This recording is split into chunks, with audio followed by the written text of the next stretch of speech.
Fala galera, tá entrando no ar mais um episódio caindo na real pro vestibular de medicina. Tô com um cenário totalmente diferente, né? Praticamente é uma gravação de podcast isso aqui. Eu tô no curso hoje gravando um monte de outros vídeos e decidi aproveitar todas as perguntas mais recorrentes que vocês me enviaram lá na caixinha que eu deixei no Instagram perguntando quais são suas dúvidas sobre como fazer resumos eficientes e trazer pra cá. Então hoje o Caindo na Real vai ser um bate-papo, mas aquele tipo de bate-papo que você sabe que eu tenho, né? O negócio fica pesado e vira e mexe fica estreito pro seu lado, porque verdade boa é aquela que é difícil de engolir. Então vambora começar agora!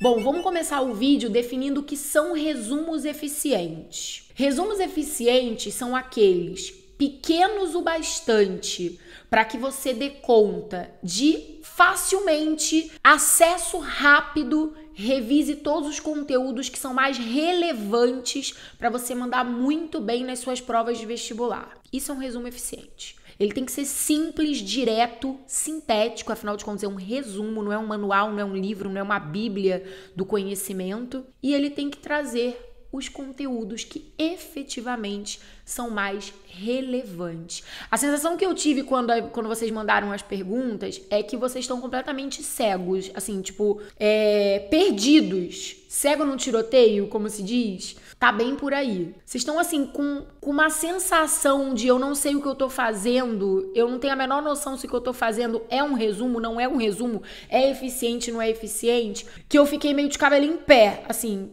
o que fazer para ajudá-los? Então, mais do que simplesmente vir aqui te ensinar o que eu acho que é importante você saber, eu vou tirar as suas dúvidas de uma forma bem clara.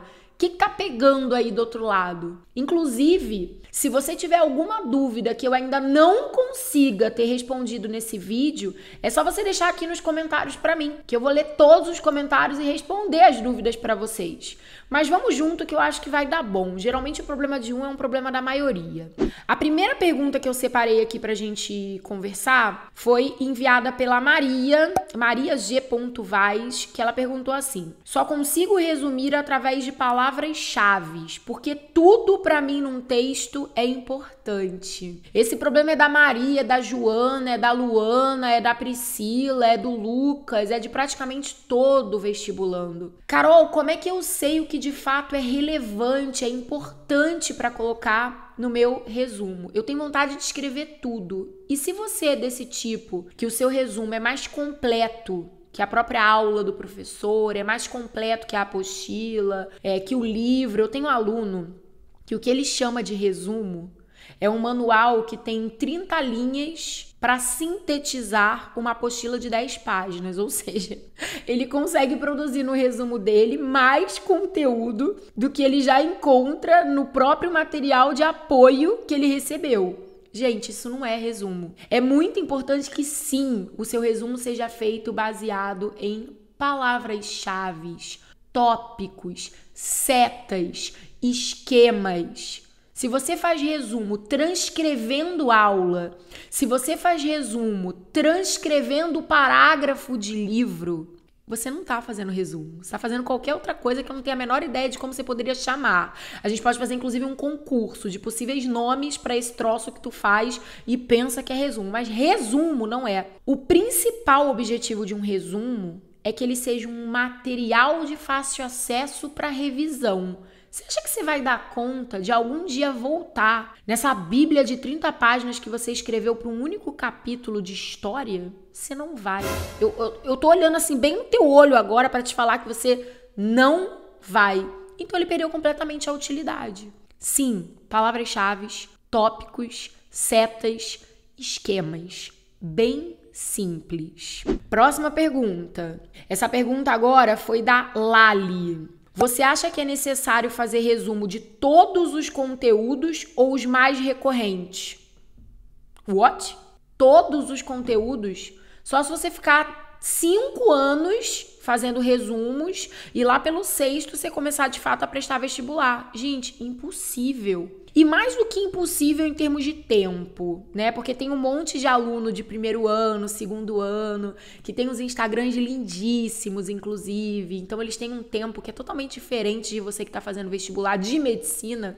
E eles fazem resumo de todas as aulas, tudo coloridinho, tudo bonitinho. Coisa mais linda do mundo, né? As menininhas lá com 14 anos, 15 anos, coisa maravilhosa. Super funciona. Então, assim, dá pra fazer resumo de tudo? Dá. Mas eu devo? Não, claro que não. O resumo é pra ser uma ferramenta de revisão dos conteúdos mais recorrentes no vestibular. Então, só de conceituar pra você o que é um resumo eficiente, a resposta já tá dada, Lali. Não, não é para sair fazendo resumo de tudo, ok? Próxima pergunta, da Stephanie. Tenho muito medo de sintetizar demais ou menos que o necessário. Qual é a medida certa? Olha aí de novo. Por que eu acho que conceito é tão importante? Lembra do início, quando eu te falei que o conceito de resumo eficiente é ser o mínimo necessário para você revisar os conteúdos mais recorrentes nas suas provas? Então é esse o seu termômetro. Inclusive, para tocar exatamente na medida do que cabe no resumo, eu vou emendar a pergunta da Stephanie numa outra pergunta muito bacana que eu recebi aqui do Saulo. Ele disse assim, ó: faço resumos baseados no que errei nas questões, se preciso. Esse é um bom método? Esse método é excelente, Saulo. Esse método é muito bom. Galera, exatamente o Saulo tocou no ponto que é, assim, a grande chave desse vídeo. Você já tem pleno domínio, vou dar um exemplo, tá? Você tem pleno domínio de quem são e do que fazem osteoblastos e osteoclastos no tecido ósseo. Essa matéria é uma matéria super recorrente, super importante para a biologia. Mas você não erra há 2 anos nenhuma questão sobre isso. Tá na ponta da sua língua. Para que você vai fazer um card de resumo disso? Você não precisa. É recorrente, mas você já tem domínio. Então, fazer um resumo disso é simplesmente fomentar a sua insegurança. Agora, osteoblastos e osteoclastos caem sempre em prova. E eu vivo confundindo um com o outro. Então, isso é indispensável de estar no seu resumo. Textão, parágrafo, de jeito nenhum. Um esqueminha maroto. Osteoblastos sintetizam matriz orgânica óssea. Osteoclastos digerem matriz orgânica óssea. De preferência fazendo um esqueminha relacionando através de setinhas que um é antagônico do outro. Acabou. A pergunta da Stephanie toca nisso. Será que eu falo demais? Será que eu falo de menos? O resumo, ele não tem que ser completo. Tira essa jossa da sua cabeça de que... ai, mas o meu resumo não tá completo. Se ele não tá completo, você tá começando a caminhar na estrada certa do que é um resumo. Porque se você tá fazendo um resumo e ao final dele você tá com a sensação de que tudo relacionado àquele conteúdo você colocou no papel, tu fez manual, tu fez bíblia, tu não fez resumo de novo. O resumo justamente é para ser um gatilho de memória. Você bate o olho lá, osteoblastos versus osteoclastos, você na hora já identifica que tem uma relação de antagonismo. Se um sintetiza e o outro digere, você já sabe do que se trata, porque não é matéria nova, é revisão, você construiu aquilo. Então é só um gatilho de memória. Putz, estava confundindo isso, errei esse conteúdo de novo, preciso retomar essas palavrinhas chaves, esses conceitinhos chaves. E é só para isso que o resumo serve. Então a pergunta do Saulo, ela acendeu a luz de que sim, mais do que resumir os conteúdos mais recorrentes, você tem que saber, dentre esses conteúdos, quais são os seus calos no pé, quais são os assuntos que você não tem pleno domínio. Esses precisam estar no seu caderno de lacunas, que é o seu caderno de resumos, nos seus flashcards, enfim, no seu material de fácil acesso para revisões recorrentes, beleza? A próxima pergunta é da Mel. Ela falou assim: Carol, queria saber se é verdade que nosso cérebro fixa melhor quando estudamos escrevendo. Essa pergunta apareceu em várias outras formas, que é basicamente a ideia que alguns alunos têm de que fazer resumo é uma obrigação. Se eu não fizer resumo, então eu não vou estar eficientemente transferindo aquele conhecimento para minha memória fixa, não é uma forma adequada de estudar se eu não fizer resumo. Mentira!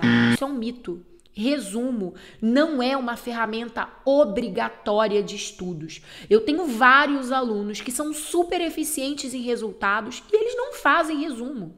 Eles não fazem porque eles não gostam, eles não fazem porque eles encontraram outros métodos que funcionam melhor para eles. Então, resumo não é obrigatório. Tira esse negócio que você já leu, essa pseudociência, que você aprende melhor escrevendo. Você quem? Um vai aprender melhor escrevendo, o outro vai aprender melhor falando em voz alta. A única coisa que a neurociência parece que tem um acordo nos estudos mais recentes é que a forma mais eficiente de aprender é ensinando. Então, isso que eu tô fazendo aqui agora, pra mim, é a melhor forma de aprendizado. Agora, as outras 1000 formas de aprendizado, cada um vai encontrar a sua. Você tem que ir testando. Se você não gosta de fazer resumo, se você não sabe fazer resumo e não tá a fim de aprender, na boa, ele não é obrigatório.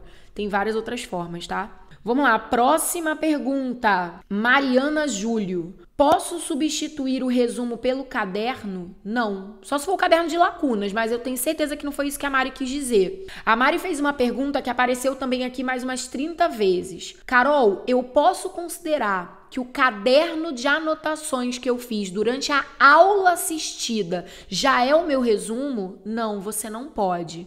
Primeiro, porque você não filtrou dentro das anotações enquanto seu professor estava dando a matéria, o que dentro daquelas anotações, de fato, são os temas mais cobrados, são os temas mais recorrentes e que você não tem pleno domínio. Então, durante a aula, você se concentra na aula.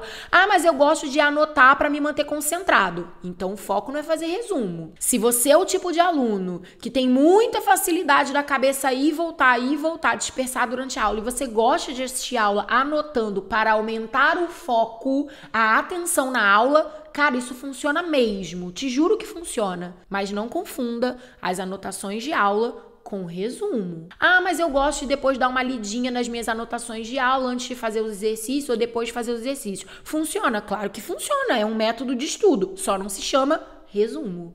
Próxima dúvida. Também da Mari. Tem que ser colorido?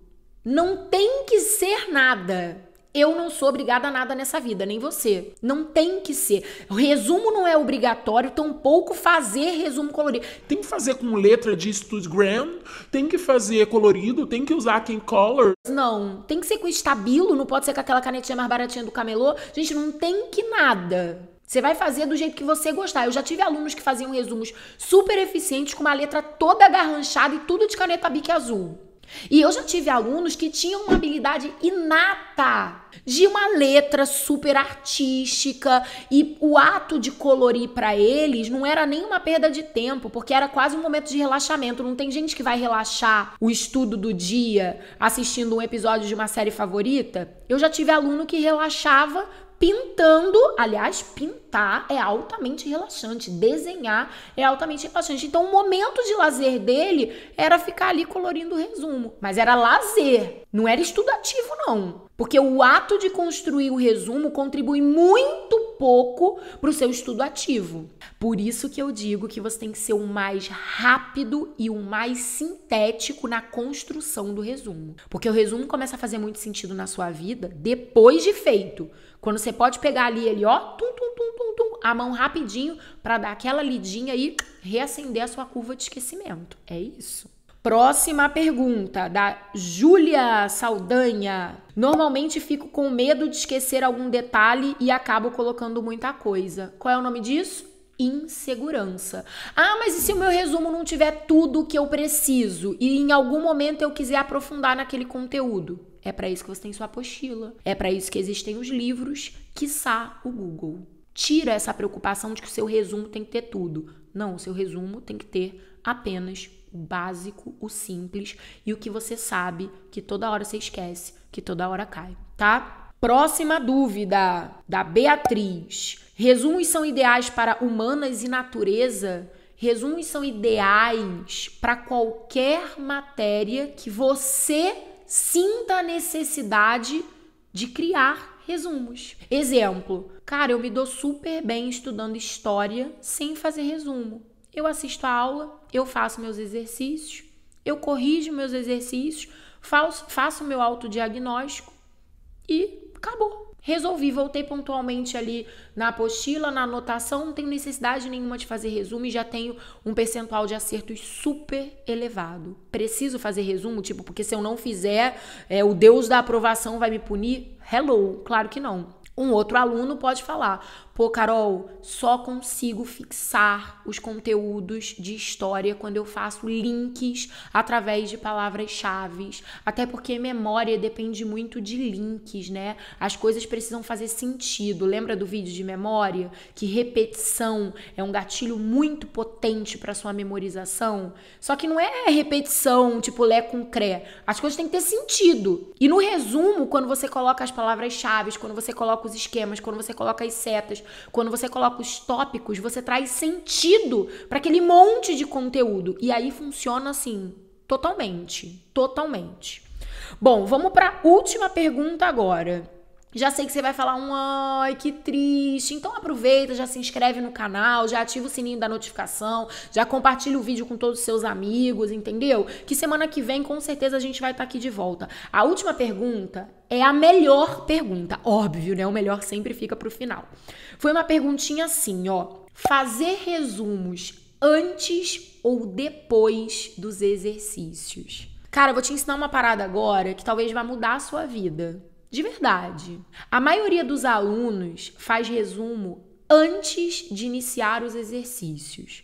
Justamente por conta daquela insegurança desgracenta de que você tende a nunca se sentir pronto pra ir lá e dar sua cara a tapa. Você tem um medo do seu auto-julgamento, que é uma coisa patológica. Poxa, enquanto eu não estiver dominando a teoria, eu não vou pegar minha lista de exercícios. Porque se eu for mal, eu vou ficar mal, e aí meu mundo acabou, e aí lágrimas escorrem no meu rosto. Bobeira, né, cara? Porque se você for mal, e daí que você foi mal? Você vai lá, vai ver o que você errou, você vai aprender e vida que segue. Mas enfim, isso pode ser um tema para um outro vídeo, né? Fato é, certamente, se você é do tipo de aluno que sente essa necessidade de fazer o resumo antes de partir para os exercícios, você pode ter certeza que você foi mordido pela vespa do medo de ir mal nos exercícios. Só que tem uma forma mais eficiente de fazer resumo, que é justamente deixando o resumo para depois dos exercícios.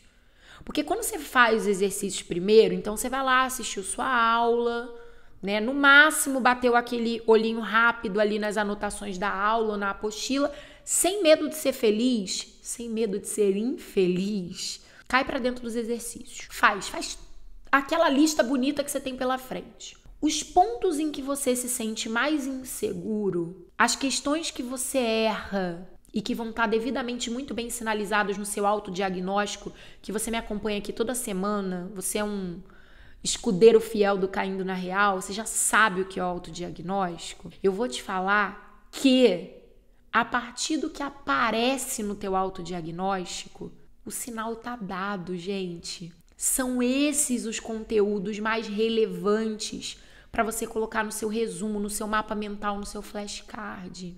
Lembra do que eu falei no começo? O que é muito recorrente, mas você tá dominado, vai botar no resumo para quê? Para atender um protocolo? Para mostrar na fila do Enem?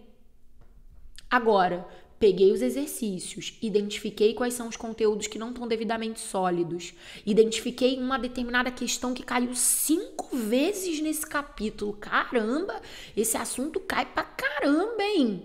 E eu não tô dominando, e eu sinto que ele é importante, mas ele é capcioso. Resumo. Então, experimente passar a fazer os resumos depois do seu primeiro contato com a lista de exercícios. Você vai ver o quão mais eficientes esses resumos vão ficar. E para finalizar, muita gente pergunta, Carol, mas assim, me dá uma dica tipo mão na massa. Como é que eu faço mesmo um resumo? Gente, toda quarta-feira tem uma nova pílula de biologia lá no Spotify disponível para vocês. E eu sempre faço, quem faz aqueles resumos sou eu. Primeiro eu faço eles à mão e depois eles vão para diagramação para ficar mais bonitinhos, né? Mas faça à mão, não precisa fazer tudo bonitinho do jeito que eu posto, não. Mas a ideia é aquela. Os meus resumos são textões. Os resumos que você encontra lá no meu Instagram, eles são textões? Não. Parágrafos imensos? Não. Eles são exatamente do jeitinho que eu tô te explicando. Palavras-chave, conceitos mais importantes, tópicos, setas, esquemas. E pronto. Toda vez que você bater o olho num resumo daquele, eficientemente a sua memória agradece. Galera, espero muito que vocês tenham gostado do vídeo e semana que vem tem mais. Beijo e tchau!